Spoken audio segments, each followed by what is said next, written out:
ক্ষমতাচ্যুত প্রধানমন্ত্রী স্বৈরাচার শেখ হাসিনার বিরুদ্ধে বহুল আলোচিত মানবতাবিরোধী অপরাধের মামলার রায় কবে সে তারিখ ঘোষণাকে কেন্দ্র করে নিরাপত্তা জোরদার করা হয়েছে আন্তর্জাতিক অপরাধ ট্রাইব্যুনালে। বৃহস্পতিবার বিচারপতি মোহাম্মদ গোলাম মর্তুজা মজুমদারের নেতৃত্বাধীন আন্তর্জাতিক অপরাধ ট্রাইব্যুনাল ১-এর মামলার রায়ের তারিখ ঘোষণা করবেন।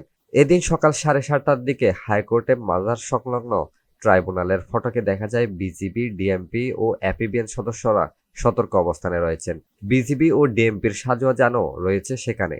এদিকে এই রায়কে ঘিরে লকডাউন কর্মসূচি ঘোষণা করেছে কার্যক্রম নিষিদ্ধ আওয়ামী লীগ। রায়ের তারিখ ও নিষিদ্ধ আওয়ামী লীগের কর্মসূচি ঘিরে সম্ভাব্য নাশকতা রোধে আজ রাজধানীর গুরুত্বপূর্ণ স্থানে ডিএমপির 17,000 সদস্য মোতায়েন করা হয়েছে।